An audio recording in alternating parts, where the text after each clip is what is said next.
Hello friends, I welcome you all to my YouTube channel CA Rahul Agarwal classes. Friends, हम लोगों ने last class में economic order quantity का concept समझा था।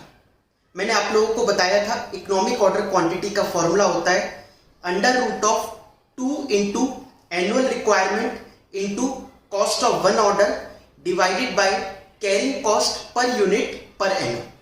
ये फॉर्मूला हम लोगों ने डिस्कस किया था, कैसे डराइव करते हैं मैथमेटिकली या फिर दूसरे तरीके से, वो भी समझा था। आज की क्लास में उसका एक प्रैक्टिकल क्वेश्चन कर देखते हैं। बहुत सिंपल सा क्वेश्चन आता है इसका, बस आपको उसका कंसेप्ट समझना होता है। देखिए, a company manufactures a special product which requires a component alpha. एक कंपनी कोई स्पेशल प्रोडक्ट मैन्युफैक्चर करती है जिसमें उनको कंपोनेंट अल्फा की रिक्वायरमेंट होती है। मतलब अल्फा क्या है? एक रॉ मटेरियल है, ठीक है। The following particulars are available for 2010। Annual demand है उस अल्फा की 8000 units. Cost of placing an order ₹200 per order.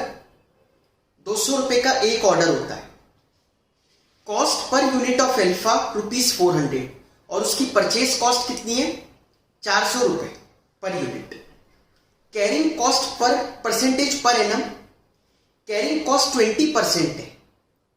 मतलब जितनी भी कॉस्ट, जितने का भी हम खरीदेंगे उसको, उसका 20% कैरिंग कॉस्ट है। कैरिंग कॉस्ट मतलब जैसे फंड्स इन्वेस्ट हो गए, ब्लॉक हो गए उसमें, तो हमने क्या लूज किया, एक तरीके से हम कह सकते हैं भाई अगर ये पैसा आज यहां ना लगकर हमारे किसी और एक्टिविटी में लगा होता तो इतने % कमाता, तो वो लूज किया हमने, तो यही कैरिंग कॉस्ट हो गई हमारी। बाकी डिटेल में तो लास्ट क्लास में डिस्कस किया ही था हमने कि कैरिंग कॉस्ट, ऑर्डरिंग कॉस्ट वगैरह क्या होती है। The company has been offered a discount of 4% on the purchase of alpha provided that the order size is 4000 components at a time. कई बार एक डाउट आता भी है कईयों को इकोनॉमिक ऑर्डर क्वांटिटी पढ़ते वक्त ही, हम कहते हैं परचेज कॉस्ट तो सेम रहेगी, बट ऐसा भी तो हो सकता है परचेज कॉस्ट भी डिफर करे। वो कहेगी आप हजार करके खरीदोगे तो ये रेट है, लेकिन अगर आप पूरे 10,000 यूनिट्स एक बार में खरीद लोगे तो रेट मैं कम लगा दूंगा, ये भी हो सकता है। तो ऐसे केस में क्या हमें इकोनॉमिक ऑर्डर क्वांटिटी ही परचेज करनी चाहिए जो हमने फॉर्मूला पढ़ते आ रहे हैं हम, या फिर उसके परचेज में जो वो डिस्काउंट दे रहा है उसकी बात को भी सुनना चाहिए? तो हमें कंपेयर कर लेना चाहिए कि इकोनॉमिक ऑर्डर क्वांटिटी से कितनी कॉस्ट पड़ रही है। लेकिन उसने एक एक्सेप्शन कर दी, सामने वाले ने एक हमें डिस्काउंट देकर एक एक्सेप्शन हो गई उस इकोनॉमिक ऑर्डर क्वांटिटी में। उसने कहा कि परचेज कॉस्ट ही डिफर हो जाएगी आपकी अगर आप ऐसे खरीदोगे तो वो और कंपेयर कर लेंगे हम अगर ऐसा होता है तो। वरना तो इकोनॉमिक ऑर्डर क्वांटिटी ही परचेज की जानी चाहिए क्योंकि उससे कॉस्ट मिनिमम आती है। बट अगर हाँ सामने वाला कोई डिस्काउंट दे रहा है तो बात और है, जैसे इस क्वेश्चन में। तो the company has been offered a discount of 4% on purchase of alpha provided that the order size is 4000 components at a time। मतलब 4,000 करके खरीद लो 2 बार में, क्योंकि 8,000 तो चाहिए ही हमें, तब डिस्काउंट देगा वो, वरना नहीं देगा, ठीक है। Calculate economic order quantity.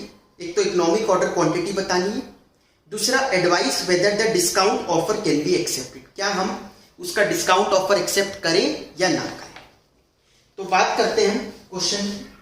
देखिए, सबसे पहले तो इकोनॉमिक ऑर्डर क्वांटिटी का फॉर्मूला हमने पढ़ा था 2AO डिवाइडेड बाय C। यही फॉर्मूला पढ़ा था। 2 इंटू एनुअल रिक्वायरमेंट, हमारी एनुअल रिक्वायरमेंट है 8,000 यूनिट्स की। O मतलब था कॉस्ट ऑफ वन ऑर्डर। एक ऑर्डर की कॉस्ट देख लो कितनी है। Cost of placing an order है ₹200 divided by carrying cost per unit per annum. 20% है तो 400 रुपए का वो है, उसका 20% कितना हो गया? 80 रुपए हो गया, तो 80 आ जाएगा यहां पर। 2 इंटू 8000 इंटू 200 डिवाइडेड बाय 80 का अंडर रूट कर दो। ये एक बार आप सॉल्व करके देखना, ये सॉल्व करके निकल के आएगा 200 यूनिट्स। इसका मतलब इकोनॉमिक ऑर्डर क्वांटिटी तो 200 यूनिट्स है। पहला पार्ट क्वेश्चन का हमारा सॉल्व हो गया।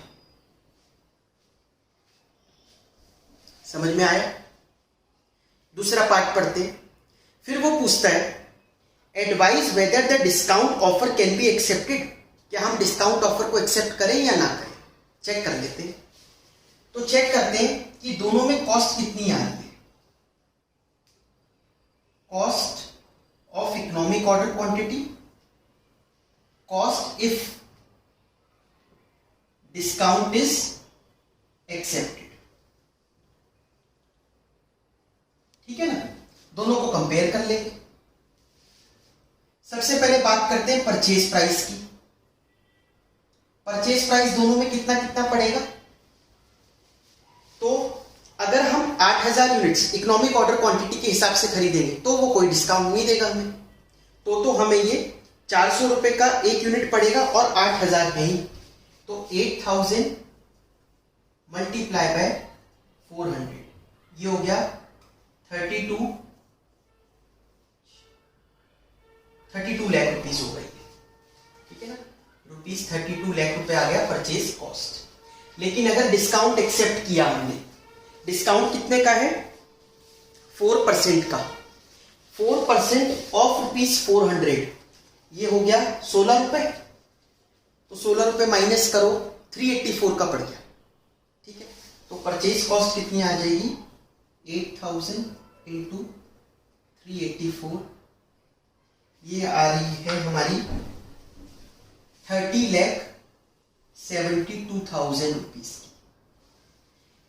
पहले पॉइंट से तो पता चल रहा है यह डिस्काउंट ही ठीक है, 30,72,000 रुपए का पड़ रहा है। अभी तो सिर्फ परचेज कॉस्ट लिखी है हमने, ठीक है, उससे तो लग रहा है। ऑर्डरिंग कॉस्ट देख लेते हैं।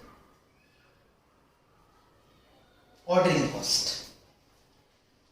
अगर आप 200 करके एक बार में मंगवाओगे और आपको 8000 चाहिए, ठीक है, 8000 चाहिए और 200 करके एक बार में मंगवाओगे तो कितने ऑर्डर हो गए, 40 ऑर्डर हो गए।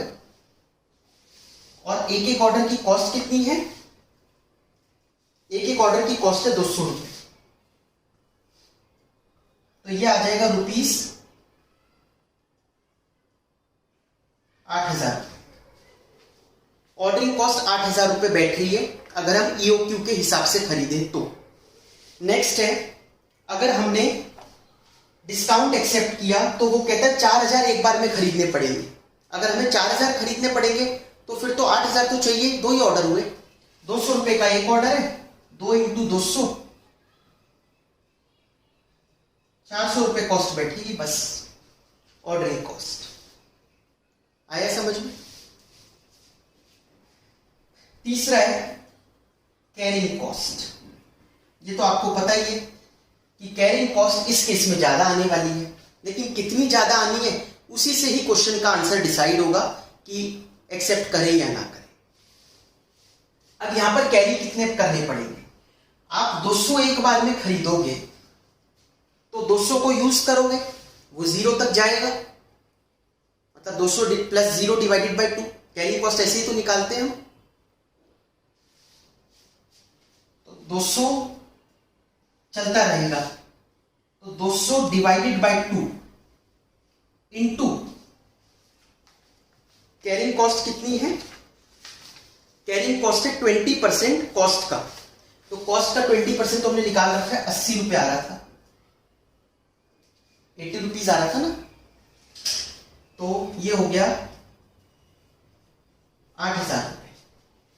कैरिंग कॉस्ट 8000 रुपीज ही आ रही है इसमें, जो ऑर्डरिंग कॉस्ट आ रही है।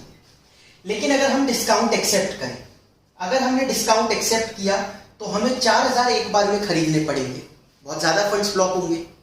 4000 खरीदेंगे, फिर 4000 यूज हो के वो 0 तक जाएंगे, तो 4000 प्लस 0 डिवाइडेड बाई 2, इतना हमें होल्ड करना पड़ेगा। ठीक है, मैं आपको ये बार बार इसलिए बताता हूं क्योंकि कैरिंग कॉस्ट निकालते वक्त आप या तो ये मान लो आपको जितनी भी आपने क्वांटिटी ऑर्डर करी है उसको डिवाइड बाय 2 करना पड़ता है, ये याद रखना। ठीक है, इसलिए मैं वो 0 तक ले जाकर समझाता हूं। तो 4000 डिवाइडेड बाय 2 इंटू, ये तो क्वांटिटी आई, कैरिंग कॉस्ट कितनी है, कैरिंग कॉस्ट है 20% किसकी, जितना परचेज प्राइस है। इसमें परचेज प्राइस भी तो बदला है। परचेज प्राइस 400 नहीं है, 384 है। 384 का 20% है ना, 384 का 20%, ये है carrying cost per unit per annum. फिर वो 2000 से मल्टीप्लाई हो जाएगी, तो ये अमाउंट निकल कर आ रहा है हमारा 153,600 रुपीज, 1,53,600। ठीक है, ये आपको दिखाई दे रहा है, या मैं सामने लिख देता हूं इधर, ये आ रहा है रुपीज 1,53,600। अब तीनों का टोटल लगा लो, इन तीनों का टोटल मैं नीचे लिखूंगा तो शायद आपको दिखाई ना दे, मैं यहीं पर लिख देता हूं। इसका टोटल और इसका टोटल, दोनों का टोटल कॉस्ट कितनी आ रही है, 32 लाख प्लस कर दो ये 8,000 और 8,000, तो 16,000 हो गए। मतलब इसके हिसाब से तो 32,16,000 रुपीज की कॉस्ट बैठेगी अगर हमने इकोनॉमिक ऑर्डर क्वांटिटी के हिसाब से ही खरीदा तो।